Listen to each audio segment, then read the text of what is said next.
Hi everyone, welcome to क्यूपन education channel. So HP TET 2025 के लिए अपनी जो हमने प्रिपरेशन सीरीज स्टार्ट करी हुई है, ये उसका नेक्स्ट पार्ट है।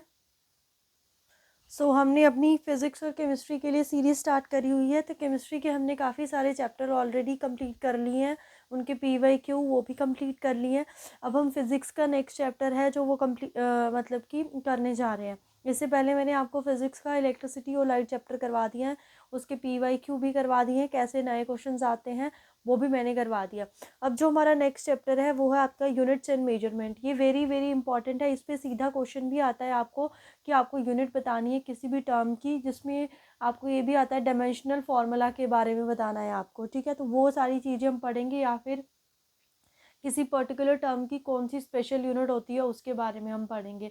Dimensional formula very very important है, हर बार क्वेश्चन देखने को मिलता ही मिलता है आपके पास। ठीक है, तो यूनिट्स एंड मेजरमेंट की अगर मैं बात करूँ, सबसे पहले बात आती है हमारे पास फिजिकल क्वांटिटी की।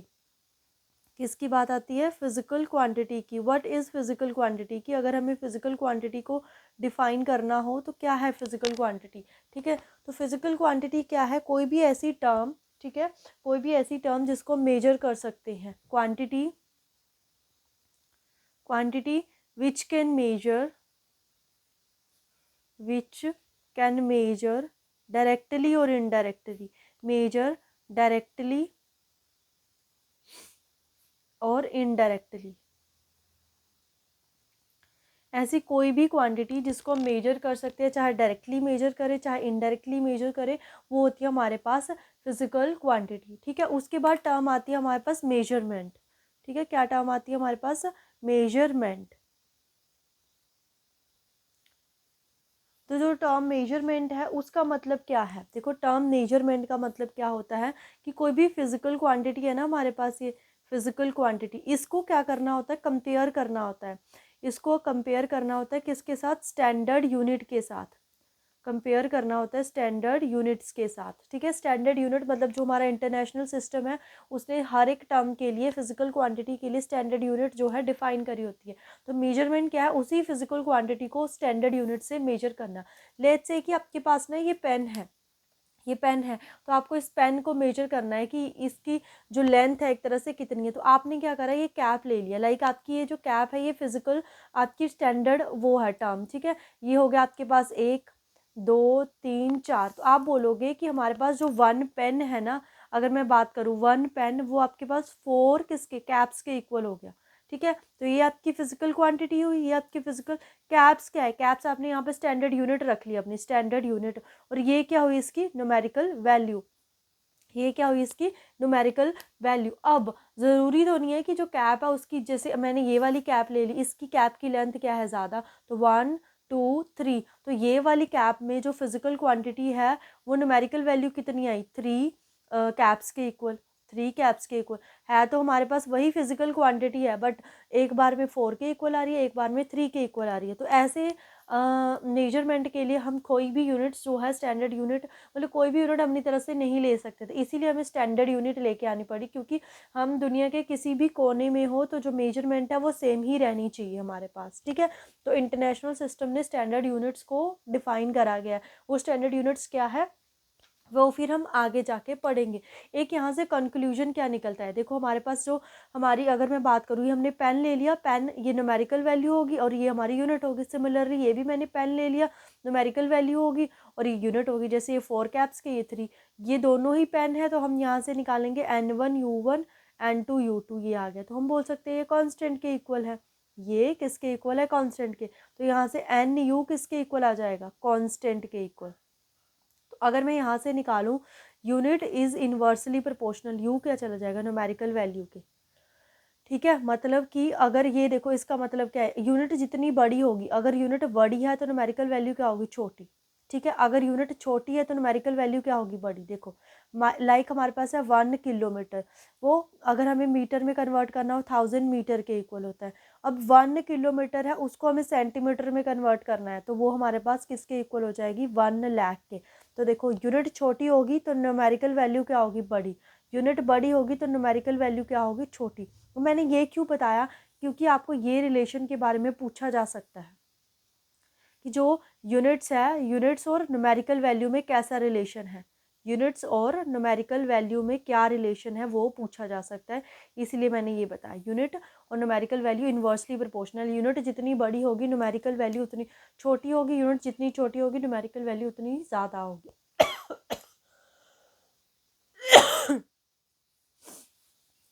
इसके बाद ना, अब ये जो स्टैंडर्ड यूनिट्स है इसको हमने कैसे असाइन करा हुआ है, ठीक है, जो हमारे पास स्टैंडर्ड यूनिट्स है। तो अगर मैं बात करूँ ना यूनिट्स का, सिस्टम ऑफ यूनिट्स में, ठीक है, सिस्टम ऑफ यूनिट्स में, ठीक है, सिस्टम ऑफ यूनिट्स में हमारे पास सिस्टम आए। सबसे पहले आया MKS सिस्टम, फिर आपका आया FPS सिस्टम, फिर थर्ड है एक CGS सिस्टम, ठीक है, ये सिस्टम आए। ये जो सिस्टम है ना, इसमें जो हमें यूनिट्स दे रखी है ना, वो किस किस की दे रखी है, अगर मैं बात करूँ लेंथ, आपके लेंथ की, मास की और टाइम की, हर एक सिस्टम में कि हर जगह। तो ये MKS है, इसमें मतलब कि लेंथ की यूनिट मीटर है, मास की यूनिट किलोग्राम है और इसकी सेकंड है। यहाँ पे फुट है, ये पाउंड है, और यहाँ पे ये सेकंड, ये यहाँ पे क्या होगी सेंटीमीटर, यहाँ पे ग्राम, यहाँ पे क्या होगी सेकंड ही होगी हमारे पास। तो सबसे मतलब यूरोप साइड में ये वाला सिस्टम पहले यूज़ होता था, तो ये भी, तो ये क्या थे मतलब यहाँ पे मास लेंथ टाइम के लिए अलग अलग से यूनिट्स आ गई हमारे पास। तो फिर क्या करना पड़ा हमें, क्या करना पड़ा, एक सिस्टम लेके आना पड़ा कि हर जगह एक ही यूनिट यूज़ हो। तो उसको बोलते हैं, ऐसे यूनिट सुना होगा आपने, सिस्टम ऑफ इंटरनेशनल, ठीक है, सिस्टम ऑफ इंटरनेशनल, कि हमारे पास जो ये सिस्टम है, ये इंटरनेशनल सिस्टम बनाया गया है कि आप कहीं पे भी हो, दुनिया के किसी भी कोने में हो, मास लेंथ टाइम के लिए यूनिट जो है वो सेम ही रहेगी। तो वो यूनिट्स क्या है उसके बारे में अब हम पढ़ेंगे, ठीक है। उससे पहले हम पढ़ेंगे फंडामेंटल, जो हमारे पास क्वांटिटी है, या फिर हम बोल सकते हैं फंडामेंटल यूनिट्स। देखो फंडामेंटल यूनिट्स क्या है, कि जो हमारी बेसिक यूनिट्स है, जिसे हम बोलते हैं 7 फंडामेंटल यूनिट्स, ठीक है, 7 फंडामेंटल यूनिट्स है हमारे पास। तो ये इनमें से क्वेश्चन आ सकता है, आया भी हुआ है कि इनमें से कौन सी जो है फंडामेंटल यूनिट्स आपके पास नहीं है। तो ध्यान से देख लीजिए फंडामेंटल यूनिट कौन कौन सी है, mass, length, time, temperature, current, luminous intensity and quantity of matter. तो ये आपकी फंडामेंटल यूनिट्स है। उसके बाद एक टर्म आती है आपकी सेकेंड जो है वो आपकी आती है डेराइव्ड यूनिट्स। क्या आती है, डेराइव्ड यूनिट। देखो डेराइव्ड वर्ड का मतलब क्या हुआ, कि जिसको हम फंडामेंटल यूनिट से डेराइव करते हैं। लाइक आपकी स्पीड है, स्पीड, तो स्पीड का फॉर्मूला क्या होता है हमारे पास, डिस्टेंस, इतना पता होगा ना, आगे हम पढ़ लेंगे जब मोशन को स्टडी करेंगे, डिस्टेंस अपॉन में टाइम। तो डिस्टेंस क्या है, लेंथ हुई ना हमारे पास, एक तरह से लेंथ अपॉन में टाइम। तो इससे इसे डिराइव किया गया ना, इन्हीं में से लेंथ और टाइम को यूज़ करा ना फंडामेंटल यूनिट्स को। अगर आपसे पूछा जाए फोर्स, फोर्स किसके इक्वल होती है, मास इंटू में acceleration. Mass is a fundamental unit, acceleration को फर्दर हम डिवाइड करते हैं इसी में, ठीक है। तो ये 7 फंडामेंटल यूनिट्स है। अब बात आती है इनकी ऐसे यूनिट की। तो मास की ऐसे यूनिट होती है किलोग्राम, लेंथ की होती है मीटर, टाइम की होती है सेकंड, टेम्परेचर की होती है केल्विन, करंट की होती है एम्पियर, ल्यूमिनस इंटेंसिटी इसकी होती है कैडेला, और एक होता है क्वांटिटी ऑफ मैटर, ठीक है, जिसकी होती है मोल। मोल कॉन्सेप्ट पढ़ते हैं ना। तो ये 7 फंडामेंटल यूनिट्स है और ये सारी इनकी ऐसा यूनिट है। इसका मतलब है कि जब भी आपको कोई भी न्यूमेरिकल जो है सॉल्व करना होता है, तो अगर ये टर्म्स है तो उसमें उनकी बेसिक यूनिट्स यही रहेंगी। ये नहीं दे रखी है तो आपको कन्वर्ट करना पड़ता है, ठीक है। तो ये था आपके पास टर्म्स के बारे में। ये मैंने यहाँ पे आपको यूनिट्स के बारे में बता दिया, डेराइव्ड यूनिट्स। एक और हमारे पास यूनिट्स होती हैं सप्लीमेंट्री यूनिट्स। कौन सी, सप्लीमेंट्री यूनिट्स। तो सप्लीमेंट्री यूनिट्स दो तरह की होती है हमारे पास, एक होता है प्लेन एंगल और एक होता है हमारे पास सॉलिड एंगल, ठीक है। तो प्लेन एंगल की अगर मैं ऐसे यूनिट की बात करूँ तो इसकी रेडियन होती है, और इसकी स्टीरेडियन होती है। देखो प्लेन एंगल का मतलब, एंगल क्या है, जब हमारे पास ऐसे एंगल बनता है, जो अगर 2D में एंगल बने, 2D में, तो वो प्लेन एंगल है। अगर हमें एंगल 3D में देखना पड़े तो वो सॉलिड एंगल है, ठीक है। जैसे हमारे पास वो टॉम्ब होते हैं ना, टॉम्ब, ये देखो ये टॉम्ब, तो हमें अपनी नज़र जो है ना वो 3D में घुमानी पड़ती है, ऐसे ऐसे करके घुमानी पड़ती है ना, कि टॉम्ब जो है वो कैसा है, उसका एरिया जो भी है उसने ऐसे लिया होता है, ये 3D में घूम रहा है। तो जब भी हमारा हाथ 3D में घूमे तो वहाँ पे कौन सा एंगल होता है, सॉलिड एंगल होता है हमारे पास, ठीक है। कौन सा एंगल होता है, सॉलिड एंगल। जब हम 2D की बात करते हैं प्लेन एंगल, तो वहाँ पे रेडियन है, और सॉलिड एंगल में कौन सी है, स्टीरियन यूनिट्स आपके पास, ठीक है। अब ना कुछ ना लेंथ की ना स्पेशल यूनिट्स है आपके पास, तो उसके बारे में हम पढ़ेंगे, ठीक है। उसके ऊपर भी क्वेश्चन आया है, special special units of length, length की स्पेशल यूनिट और लार्जर यूनिट। पहले हम लार्जर यूनिट के बारे में पढ़ेंगे, लार्जर यूनिट्स, ठीक है। तो वो कौन कौन सी है, सुना होगा आपने। पहली आएगी astronomical unit, astronomical astronomical units. उसके बाद सेकंड आती है लाइट ईयर, क्या आती है हमारे पास, लाइट ईयर। उसके बाद थर्ड आती है पार्सेक।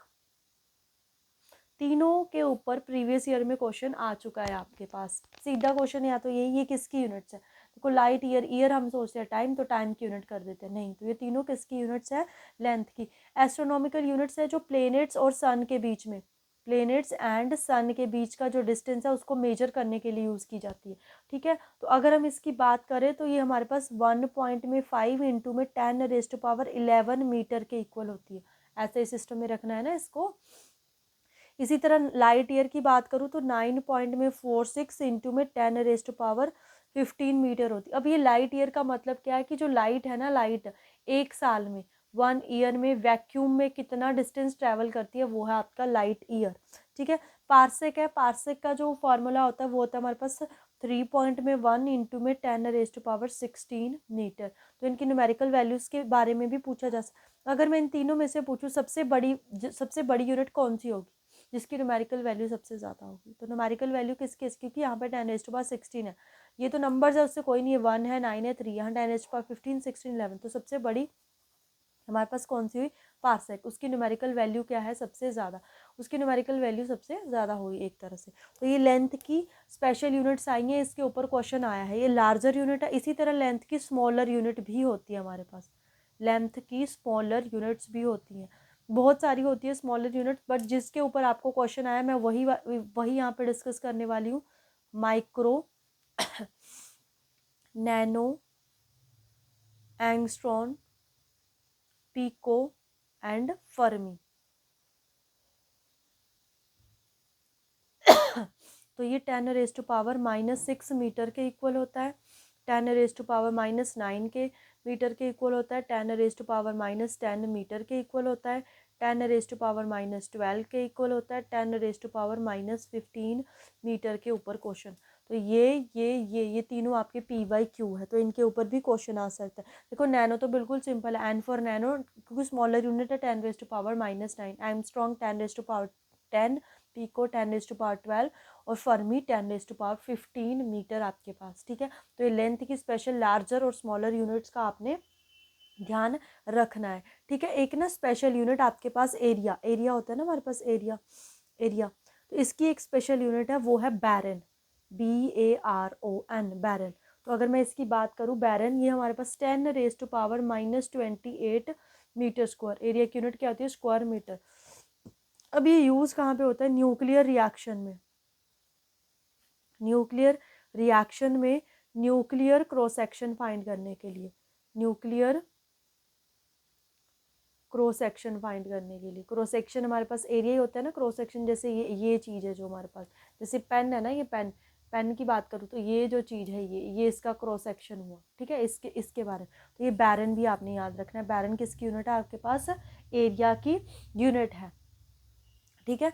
तो ये आपको क्लियर हो गया होगा, 7 फंडामेंटल यूनिट्स के बारे में बताया और लेंथ की स्पेशल यूनिट्स के बारे में बताया। एरिया की एक स्पेशल यूनिट आई आपके पास, डेराइव्ड यूनिट्स क्या होती हैं और सप्लीमेंट्री यूनिट्स क्या होती है, तो ये हमने सारा डिस्कस करा, ठीक है। अब हम जो डेराइव्ड यूनिट्स हैं इनके बारे में पढ़ेंगे, ठीक है। डेराइव्ड यूनिट्स है ना, ये आई है ना कि डेराइव्ड यूनिट्स और ये सप्लीमेंट्री यूनिट्स है। अब हम इन्हीं के बारे में पढ़ेंगे, बट डायमेंशनल फार्मूला। तो now what is dimensional formula, तो पहले डायमेंशनल फार्मूला के बारे में देखते हैं, फिर हम चलते हैं डेराइव्ड यूनिट्स के बारे में। तो क्या हुआ हमारे पास, डायमेंशनल फार्मूला, डायमेंशनल फार्मूला। तो जब भी हम किसी भी टर्म को मास लेंथ टाइम की फॉर्म में लिखते हैं और यहाँ पे उसकी पावर चलती है और ये स्क्वायर ब्रैकेट से उसको क्लोज करते हैं, तो वो हमारा डायमेंशनल फार्मूला बन जाता है। लाइक आपके पास अगर मैं लेंथ की बात करूँ तो लेंथ का डायमेंशनल फार्मूला कोई पूछे तो हमें ऐसे लिखना पड़ेगा कि मास लेंथ टाइम में। अब क्या लेंथ में मास है? नहीं, तो इसकी पावर क्या जाएगी? 0। लेंथ में लेंथ तो है तो 1, टाइम नहीं है तो 0, तो सिंपल इसको एल भी लिख सकते हैं हम ऐसे। इसी तरह अगर मैं बात करूँ मास की, तो मास की क्या हो जानी? मास में तो मास ही है हमारे पास, उसकी पावर क्या आ जाएगी? 1।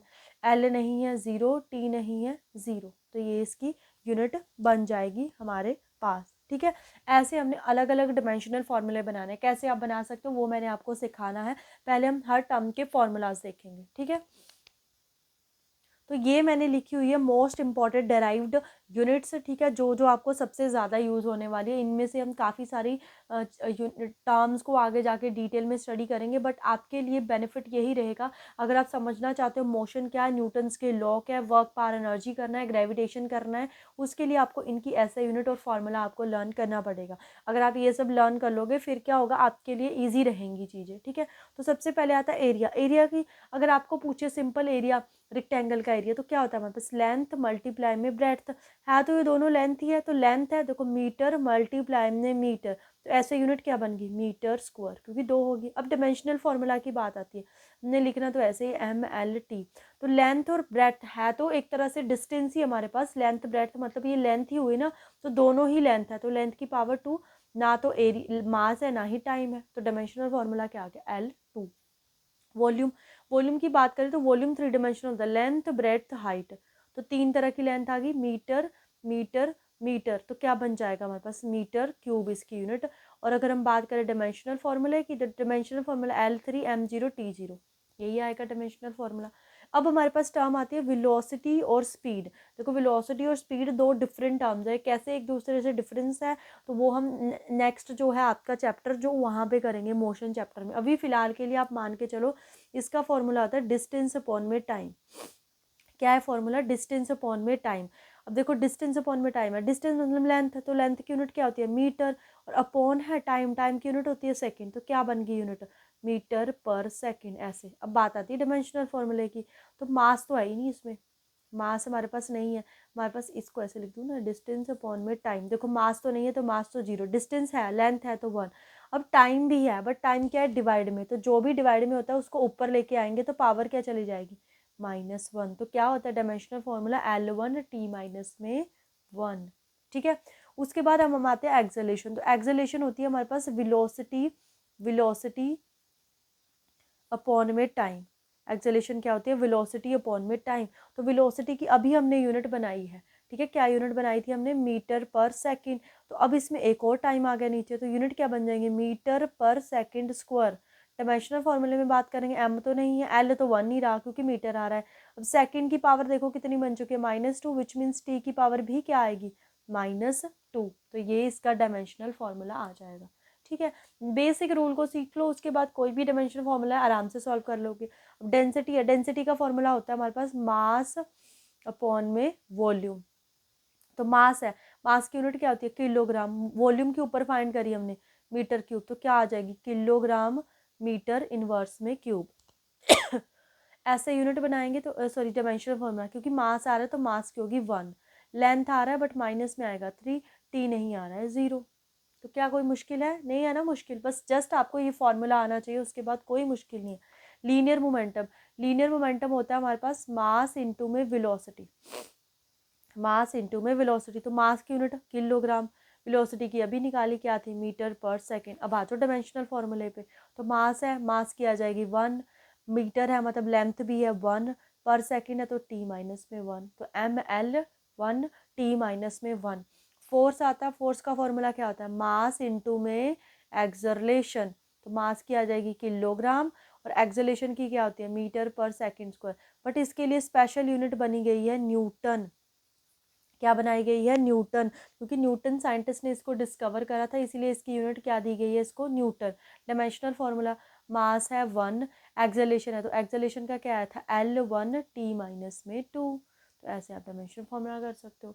उसके बाद आता है वर्क एनर्जी। तो वर्क हो या एनर्जी हो, दोनों का फॉर्मूला सेम रहता है। क्या रहता है?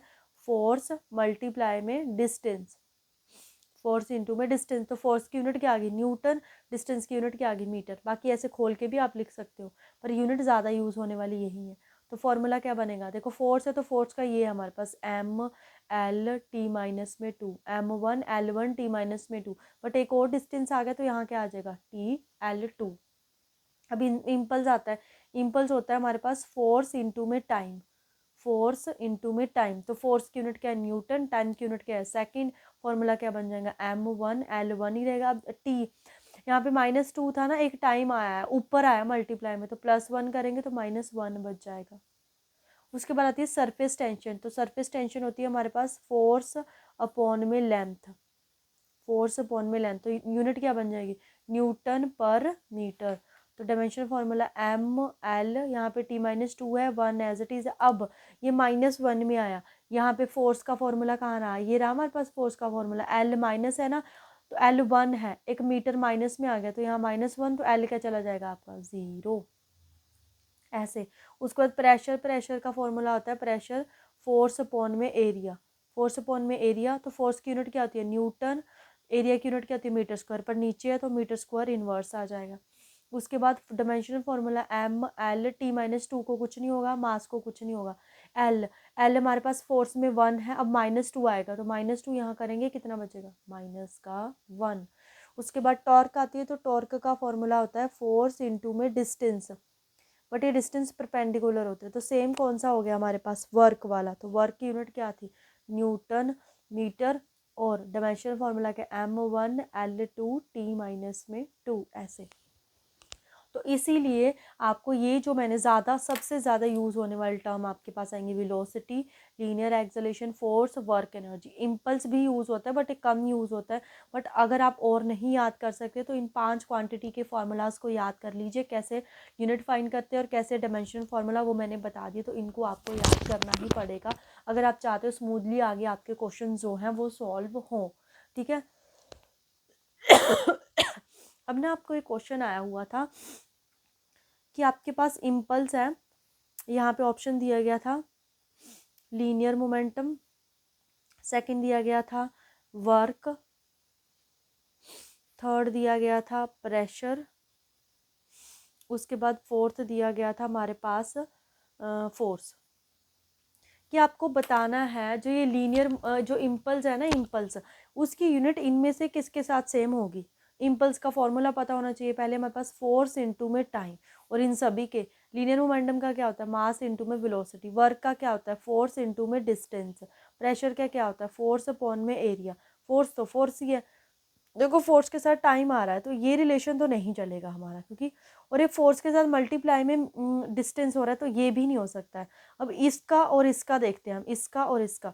देखो इसको हम फोर्स को ना, क्योंकि देखो होना तो ये भी नहीं है, क्योंकि फोर्स के साथ यहाँ टाइम है, यहाँ एरिया आ गया, तो ये भी नहीं।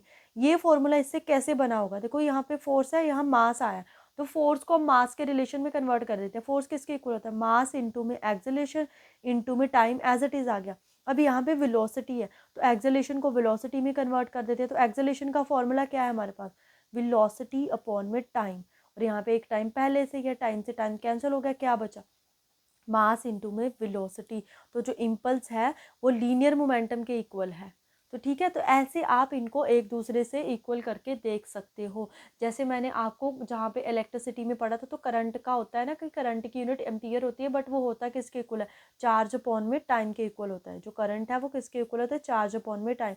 तो वो आगे पीछे उन्होंने वैल्यूज़ दे रखी होती है। तो ऐसे इम्पल्स के लिए दे रखी थी कि इम्पल्स की न्यूमेरिकल वैल्यू जो है किसके इक्वल होगी। देखो यहाँ पे फोर्स है, फोर्स इन तीनों में, बट इनके साथ मास आ गया, एरिया आ गया, तो ये तो नहीं होने वाला। ये देखो ये कैसे, इसमें मास है तो फोर्स को कर दो उसमें डेराइव मास में। एक्सेलरेशन आ रहा है हमारे फॉर्मूले में एक्सेलरेशन, तो एक्सेलरेशन में वेलोसिटी आता है तो उसको चेंज कर दो, देखो वो बनता है, बन गया। तो ये इसका राइट आंसर हो जाएगा। तो ये भी आपके पास इन्हीं यूनिट्स के ऊपर ही क्वेश्चन है, कोई अलग सा क्वेश्चन आपके पास फ्रेम नहीं हुआ है। ठीक है, तो ये था आपके पास यूनिट्स और मेजरमेंट के बारे में। आई होप आपको जो भी, अगर किसी का भी डायमेंशनल फार्मूला आता है तो आपको उसमें कोई प्रॉब्लम नहीं होगी। ठीक है, लेट्स से अगर मैं आपको बोलूँ कि आपको फार्मूला बनाना है कोई और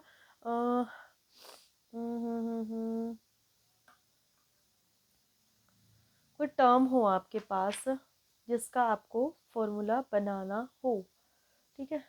जैसे कि अगर आपको देखो यही यही इंपॉर्टेंट है, क्योंकि आपको डायमेंशन फॉर्मूला ऐसे, आपको लॉ ऑफ ग्रेविटेशन आता होगा इन केस, अगर नहीं आता मैं फॉर्मूला बता रही हूँ। देखो एफ इज इक्वल टू में G capital M small M और नीचे होता है आर स्क्वायर, और जी के यहाँ पे ग्रेविटेशनल कांस्टेंट। अब आपको आ गया कि इसी ग्रेविटेशनल कांस्टेंट का डायमेंशन फॉर्मूला बताओ या इसकी एसआई यूनिट, तो कैसे फाइंड आउट करोगे? फॉर्मूला आपको आता है कि जी इसमें आता है, तो कैसे आपने इस कांस्टेंट की वैल्यू फाइंड करनी है? सबसे पहले इस जी की वैल्यू फाइंड करो। देखो इस जी की वैल्यू फाइंड करने के लिए ये सारी टर्म्स हमें उस तरफ लेके जानी पड़ेगी। ये जी को मैंने यहीं रखा, ये डिवाइड का था, उधर जाके ये मल्टीप्लाई का होगा, ये दोनों मल्टीप्लाई में थे, ये डिवाइड में आ गए। अब ये इसका फॉर्मूला बन गया। अब हम फॉर्मूले से आसानी से यूनिट्स डिराइव कर सकते हैं। तो ऐसे यूनिट देखो क्या बनेगी, न्यूटन। फोर्स है, फोर्स की यूनिट क्या होती है? न्यूटन। ये बीच का जो ये होती है ना ग्रेविटेशनल की, दो ऑब्जेक्ट है उनके बीच का जो फोर्स ऑफ अट्रैक्शन है वो डायरेक्टली प्रोपोर्शनल उनके मासेस के इनवर्सली प्रोपोर्शनल जो डिस्टेंस है। तो आर डिस्टेंस है, तो दो डिस्टेंस है मतलब लेंथ मीटर स्क्वायर, और नीचे क्या है? ये भी मास है ये भी मास है, वो तो कैपिटल अलग अलग ऑब्जेक्ट्स को, तो किलोग्राम क्या हो जाएगा? स्क्वायर। तो बस फिर newton metre square kilogram inverse square, इसकी ऐसे यूनिट बन जाएगी, कोई प्रॉब्लम नहीं है। अब हमें बनाना है डायमेंशनल फॉर्मूला, तो लिख दो। फोर्स का हमें पता है क्या होता है, m1 l1 t माइनस में 2, डिस्टेंस है उसका हो जाएगा एल स्क्वायर, और नीचे मास है उसका क्या हो जाएगा? m2, ठीक है।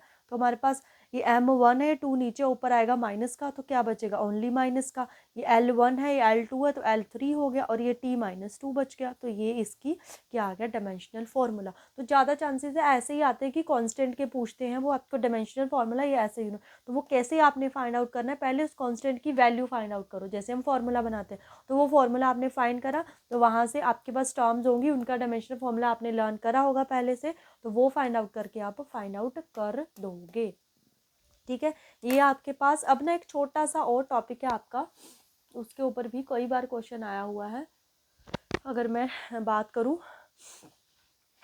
वो है आपका फोर्सेस के बारे में है, ठीक है। किसके बारे में है?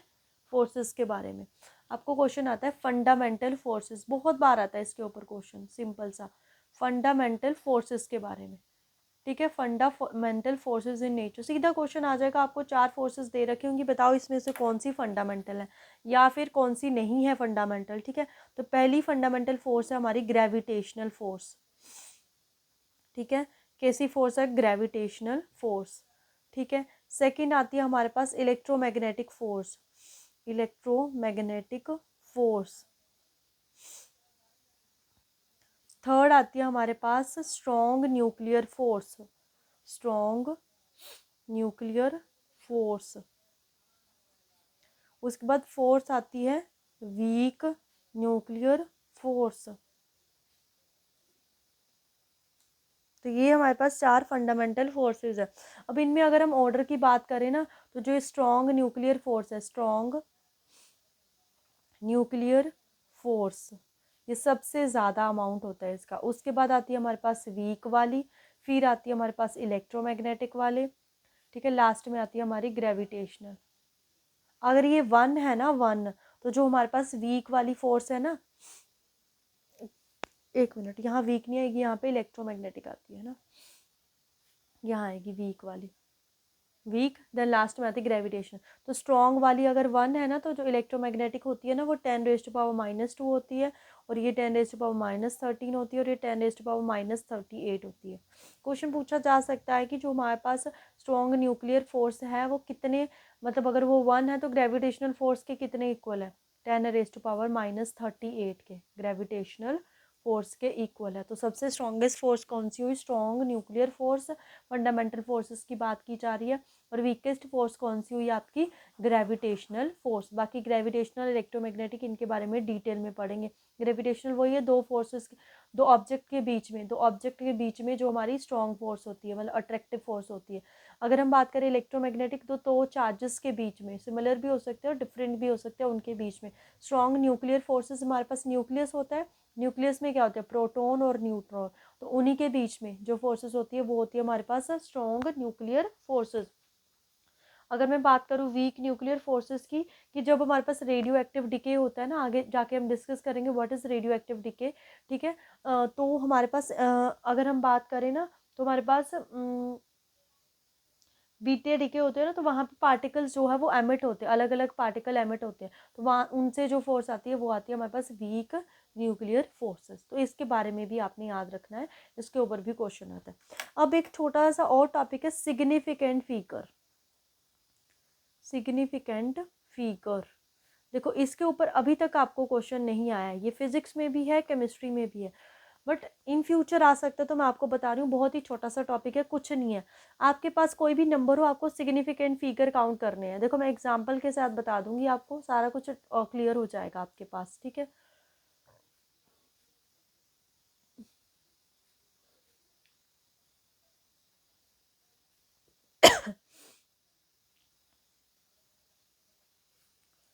अब देखो, अगर कोई बोले कि बताओ इसमें सिग्निफिकेंट फिगर कितने हैं, तो अगर हमारे पास नंबर है ना, सिंपल नंबर है, कोई पॉइंट डिजिट्स नहीं है, उसके बाद जितने नंबर है काउंट कर दो कितने हैं, 1 2, 2 नंबर है तो इसमें 2 सिग्निफिकेंट है।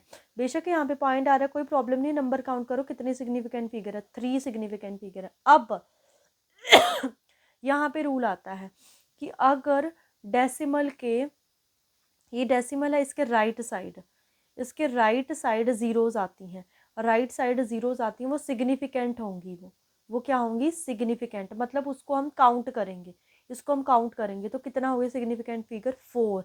अब यहाँ पे अगर डेसिमल के left side, left side decimal है ना, ये डेसिमल, डेसिमल के लेफ्ट साइड हमारे पास जीरो आ रही है, डेसिमल के लेफ्ट साइड जीरो आ रही है, वो नॉट सिग्निफिकेंट, नॉट सिग्निफिकेंट, यानी कि ये तो सिग्निफिकेंट नहीं है। और एक जीरो, देखो ये वाली जीरोस भी सिग्निफिकेंट नहीं है, बेशक ये डेसिमल के राइट साइड आ रही है, बट ये जो है ये किसी भी नंबर्स के बीच में नहीं आ रही। अगर मैं यहाँ 1 लगाती ना, तो ये दो नॉन जीरो के बीच में आ गई, अदरवाइज जीरो जो है वो सिग्निफिकेंट नहीं है, जीरो सिर्फ सिग्निफिकेंट इसी केस में है, अदरवाइज जीरो सिग्निफिकेंट नहीं है। तो ये जो है इनको हम काउंट नहीं करेंगे, क्योंकि किसी नंबर्स के बीच में नहीं है। अगर हमारे पास ये होता 1004, देखो यहाँ सिग्निफिकेंट फिगर एक ही है, यहाँ पे मैं बात करूँ, ये डेसिमल के इस साइड है, इसको हम काउंट नहीं करेंगे, हो गया। बट ये जीरो अब काउंट होंगी, क्यों होंगी, क्योंकि ये दो नॉन जीरो के बीच में है, तो यहाँ सिग्निफिकेंट फिगर होंगे 4।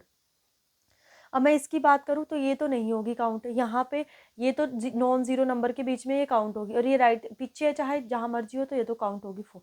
मैं ऐसे लिख दूँ 0 मतलब 0 0 0 पॉइंट में 0 0 4 0 7 इसमें, तो ये सारी की सारी जीरो काउंट नहीं होंगी, क्योंकि ये तो डेसिमल के लेफ्ट साइड ये काउंट नहीं होंगी। और ये दोनों जीरो, क्योंकि इनके बीच में कोई नंबर नहीं आ रहा, तो ये भी सिग्निफिकेंट नहीं रही। अब ये जीरो सिग्निफिकेंट होगी, क्योंकि ये दोनों नंबर्स के बीच में आ गई, दो नॉन जीरो, तो इसमें सिग्निफिकेंट फिगर कितने आएंगे, 3 सिग्निफिकेंट फिगर आएंगे। तो ये आपके पास सिग्निफिकेंट फिगर का बिल्कुल छोटा सा एक टॉपिक था, तो कैसे आप सिग्निफिकेंट फिगर, अब जैसे आपको ये हो गया ऐसे कुछ भी, चाहे यहाँ पॉजिटिव हो चाहे यहाँ पे नेगेटिव पावर हो, ऐसे अगर इसमें कोई पूछे सिग्निफिकेंट, बट इसमें आपने इसको भूल जाना है, ये हमारे सिग्निफिकेंट फिगर में नहीं आएगा।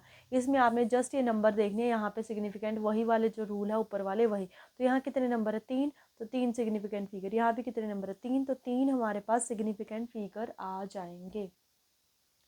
ठीक है, तो ये था आपके पास बेसिक, क्योंकि हमने ना अब जो 10th के थे ना, जो आपके दोनों चैप्टर, ठीक है मैं 10th की बात करूँ, इलेक्ट्रिसिटी और अपना अपना दूसरा कौन सा था, लाइट, वो दोनों चैप्टर मैंने खत्म कर दिए छोटी क्लासेस के। अब आपके पास जो आपकी हायर क्लासेस है 11th 12th, उसके टॉपिक मैंने स्टार्ट करने हैं, तो उसके लिए आपको इन यूनिट्स का आइडिया होना चाहिए था। अगर आपको इस यूनिट्स का आइडिया नहीं है तो वो समझने में बहुत मुश्किल आती है, इसीलिए मैंने इसके बारे में बताया, और बाकी वो सारे टॉपिक डिस्कस कर दिए जिनके ऊपर आपको क्वेश्चन फ्यूचर में देखने को मिल सकता है। ठीक है, जो भी छोटी छोटी टर्म्स मैंने बताई हैं, ये यूनिट्स के बारे में बताया, ठीक है, 7 फंडामेंटल यूनिट्स के, ये 7 फंडामेंटल यूनिट्स के बारे में बताया, डेराइव्ड सप्लीमेंट्री यूनिट्स के बारे में बताया, और एक ये रिलेशन आपने देख लेना है ना, यूनिट्स और न्यूमेरिकल वैल्यू इन्वर्स रिलेशन में होते हैं। ठीक है, स्मॉलर यूनिट होगी, लार्जर यूनिट होगी, एरिया की एक यूनिट बताइए बारन, उसके बाद ये फॉर्मूला वेरी वेरी इंपॉर्टेंट है, फोर्सेस के बारे में बता दिया, बाकी सिग्निफिकेंट फिगर का कैसे आप एक फॉर्मूले को दूसरे फॉर्मूले में कन्वर्ट कर सकते हो वो भी मैंने बता दिया। यहाँ से किसी कांस्टेंट की वैल्यू बता रखी है, उसका ऐसा यूनिट और डायमेंशन फॉर्मूला आप कैसे फाइंड आउट कर सकते हो वो भी मैंने यहाँ पे डिस्कस कर दिया है। ठीक है, तो ये बहुत ही इंपॉर्टेंट है, अच्छे से समझिए, क्योंकि आगे आपका मोशन आएगा, motion in straight line, motion in a plane, उसके बाद आपका लॉज ऑफ मोशन, तो उनको समझने के लिए इनका छोटी छोटी टर्म्स, ये जो मैंने मोस्टली मार्क करी है, velocity, acceleration, linear momentum, force, work, इनको तो आपको रटना ही रटना है, इनके फॉर्मूलाज को। ठीक है, तो आज के लिए इतना ही। आई होप आपके लिए वीडियो हेल्पफुल रहती है, तो शेयर एंड सब्सक्राइब ज़रूर कीजिएगा चैनल के लिए। तो thank you so much, happy learning.